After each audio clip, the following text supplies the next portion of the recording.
instructions are to prepare for an attack unknown enemy. That's what he meant.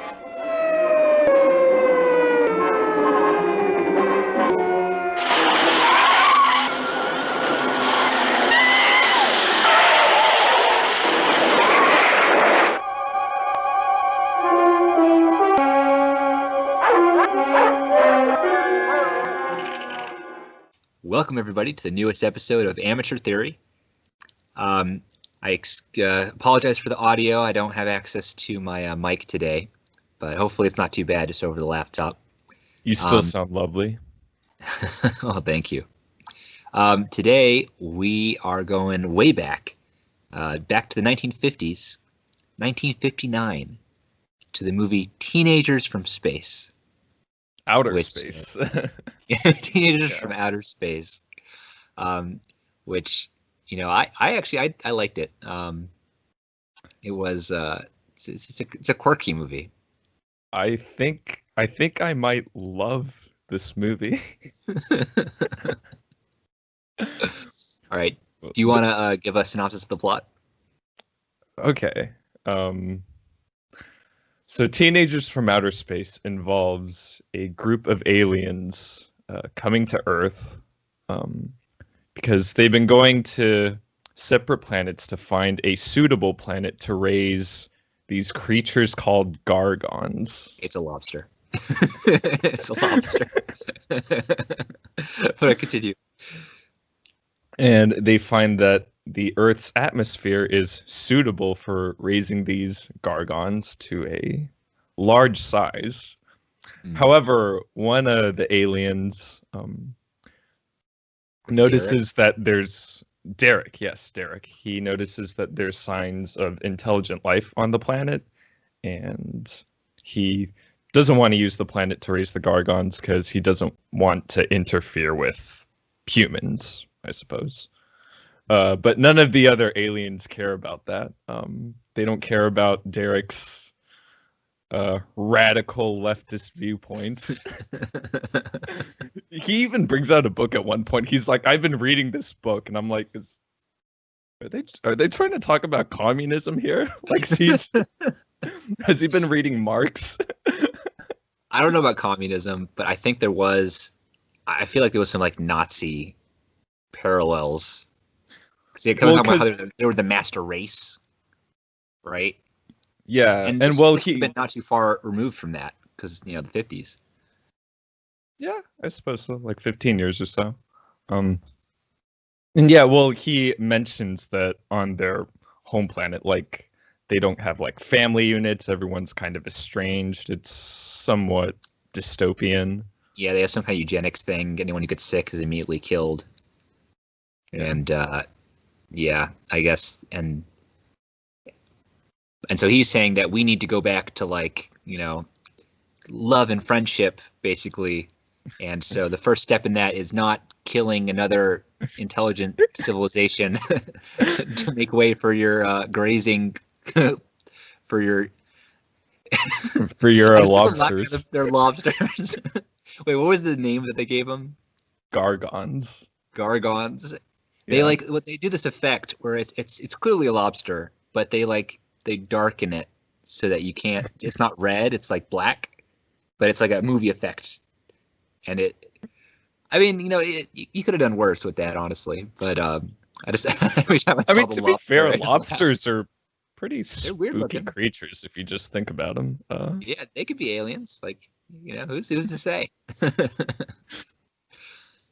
So anyway, they not having it with Derek.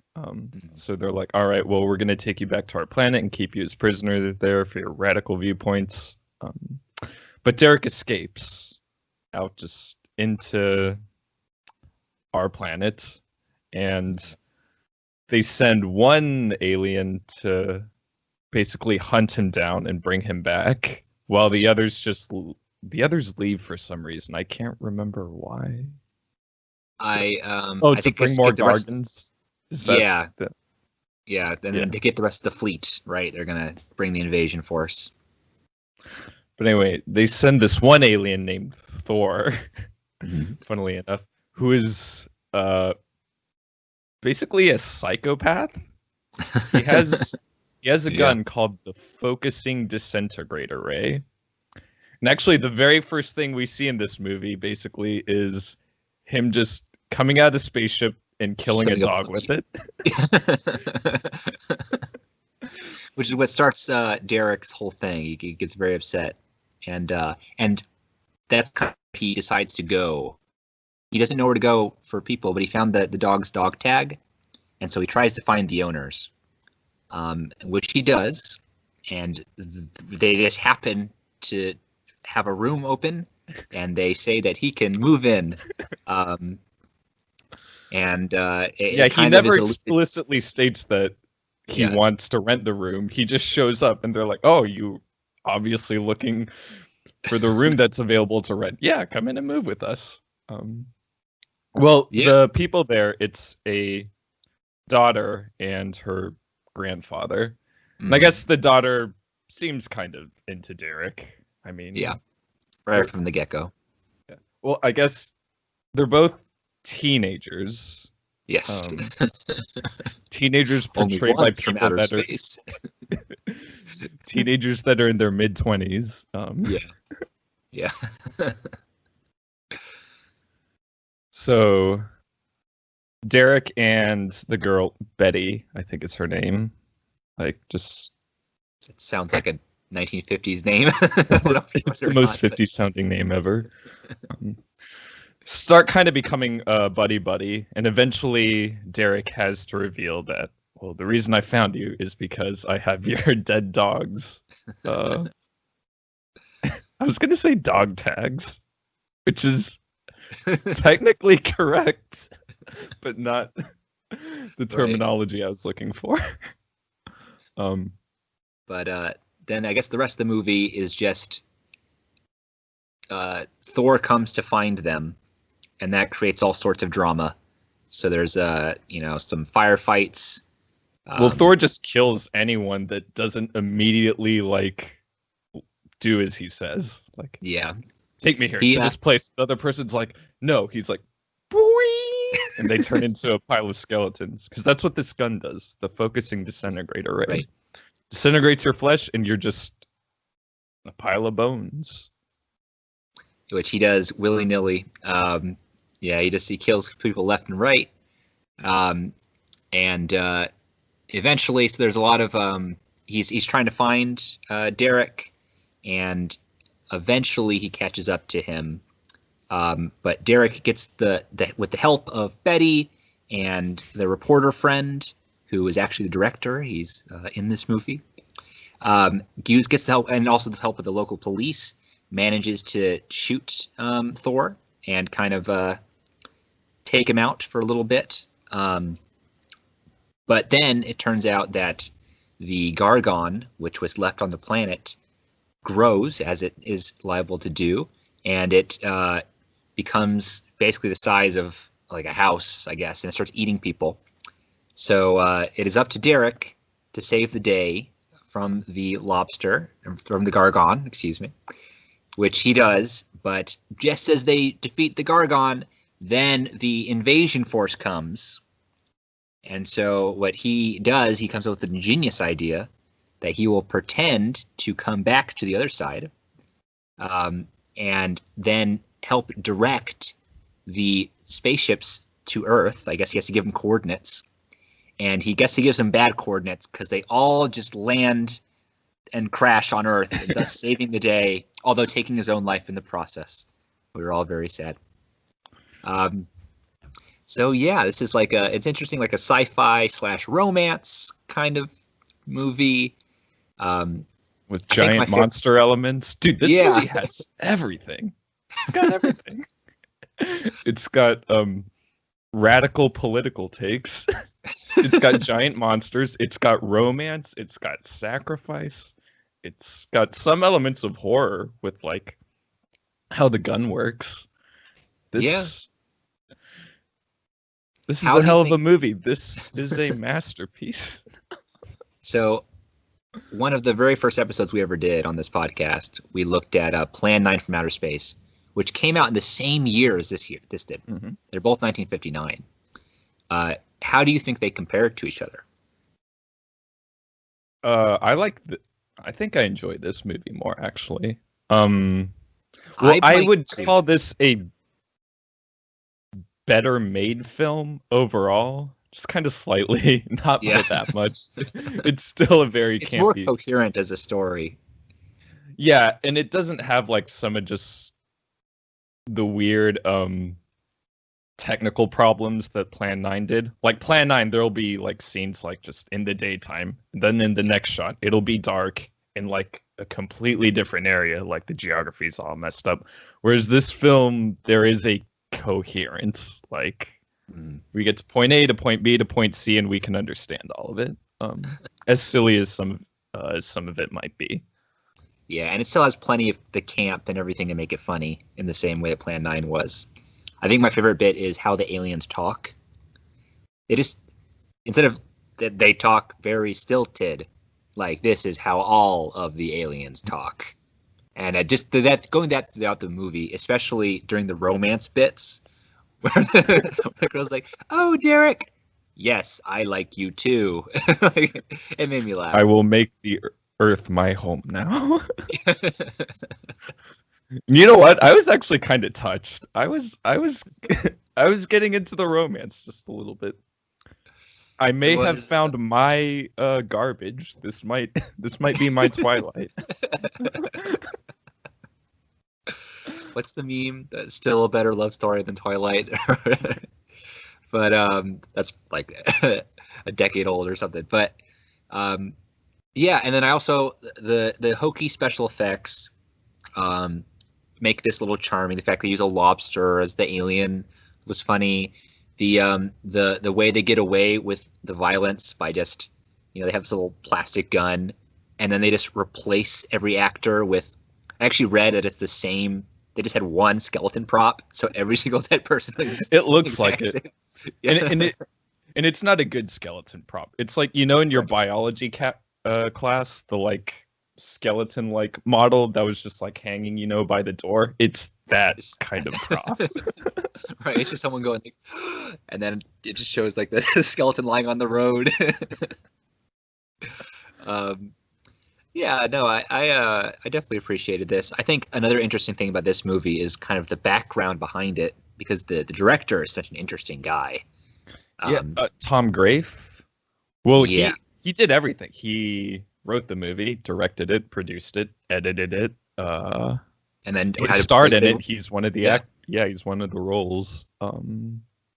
So, a true auteur. Yes, but he never really did much beyond this as far as Hollywood goes.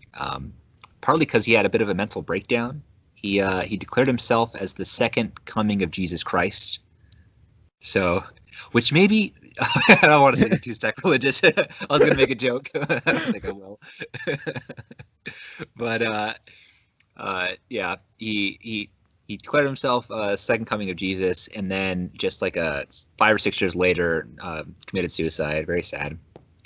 But because no one cared about this movie. I think when it came out, I think it became a cult classic in retrospect. Yeah. When it's a shame, because one guy making this entire movie, that takes some some skill.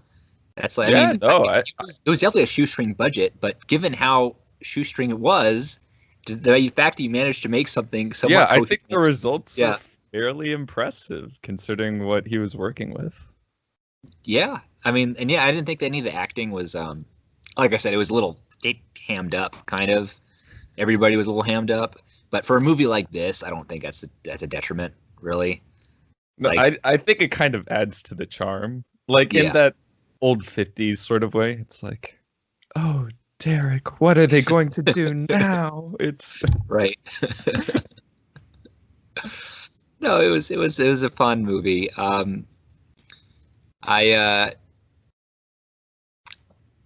What the special effects, and then the like they're so bad, but then they work. Yeah. Like I'm trying to. There's some movies that have bad special effects, but then it's to like the detriment of the movie. Yeah. Right. Well, like, I mean, I think like if you see a bad special effect like nowadays, or even within like the past, I don't know, 10, 15 years, it's kind of like disheartening because like there's probably like millions of dollars like just thrown into this, and then at like the end of the it's day, still like bad. yeah, and it's still bad, Yeah. and at the end of the day, you like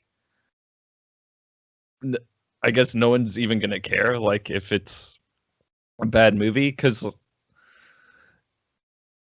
just if you have a big like Hollywood project with like tons of cash thrown behind it, and the effects like turn out bad, it's like what were you doing, guys? Like But even like, and maybe it's the fact that it's old and black and white, I don't know. But the fact that they used the shadow of a lobster to make a monster looks better than like bad CGI does. You know what I mean? Like, even though it must be so much more primitive or whatever, and then their costumes were like some jump shoots with duct tape on them, basically. But you know, like you bought it, like you bought that it was. And again, it might just be that the fidelity of this was so bad back then. Things that were less believable didn't look as out of place.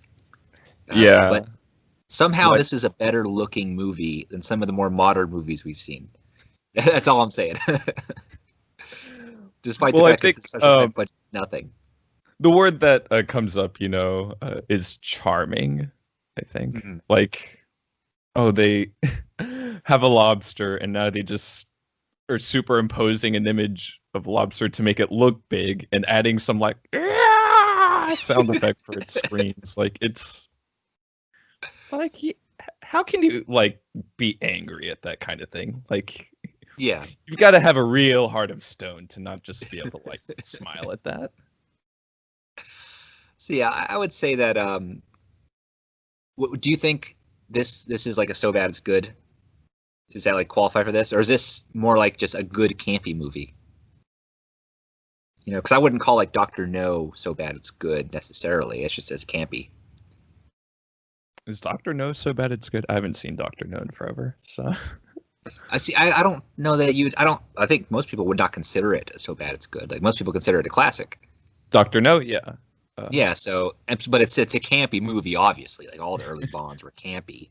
That doesn't mean it's bad, right? So, like the things. That's what I was wondering about this movie. Does the charm come from the fact that it's just a charming movie? It's just well made, or is the charm partly a result of the fact that it's not a good movie?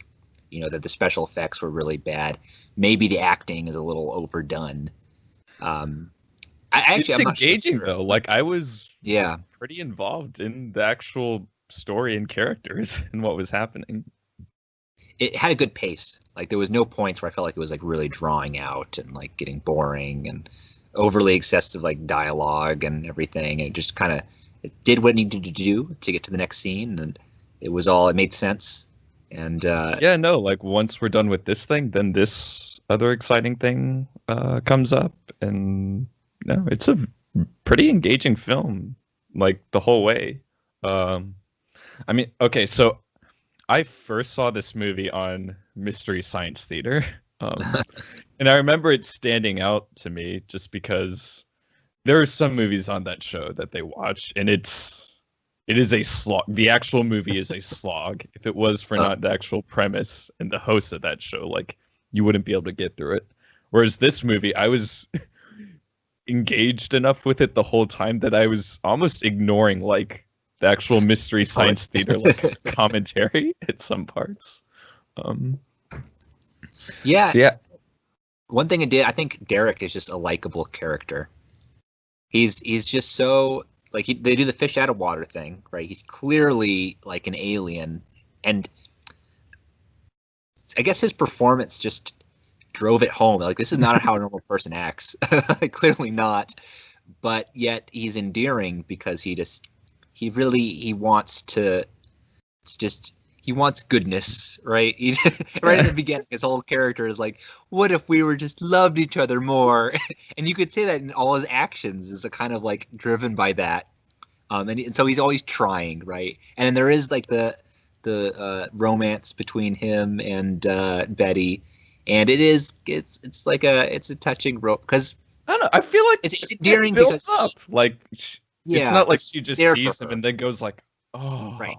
Like they like hang out. They like go through some things together, and then it kind of culminates in a moment. It's Right. We said that she seemed into him at the beginning, but that wasn't. It was just it was subtle. Like you could tell, like Yeah. I'm interested in this person, but it is through the story, and they both bring something to the table because he's always like helping her out. He needs to save her from the problems of the aliens, right? So he can save the day appropriately. He's our hero, but he doesn't really know how to navigate our world, and she does. So like he would never be able to save the world except for her because she was she was the one who kind of drives the plot along in a lot of ways. Like she introduces him to she gets she knows all the right places to go. It's like, oh, we have to Right. do this. Well, we can go here because I know this Yeah. person. So like when they were about to, they needed to kill the monster, right? The only way to do that was with their their guns, their special vaporizer The guns. focusing disintegrator, right? Yes, but they got hold of one, but it wasn't working. To have the power source broke, so she had to talk to the electricity operators to redirect all the city's electricity to his ray gun so that he could kill the monster. And you get the feeling that he wouldn't have been able to do that, right? He doesn't have the people skills, but she, charming Betty. I really hope her name is Betty. It is Betty. Okay. Was able to kind of organize that, and so they're a good team. They mesh together. They mesh So you very are well. rooting for them, right? A true power couple, like That's right. They saved the world. Look at that.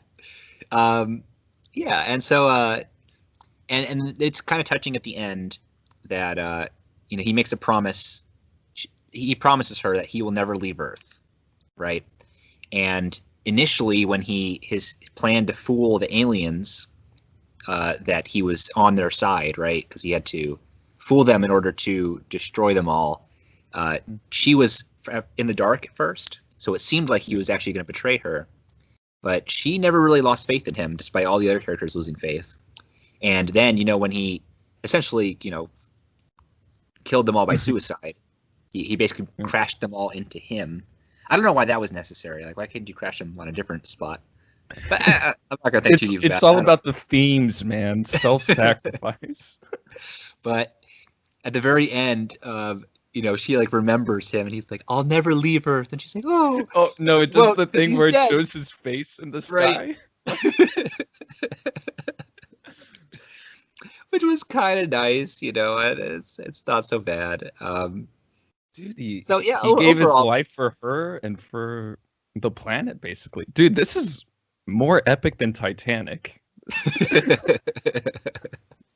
So what we're saying is that you should definitely watch this.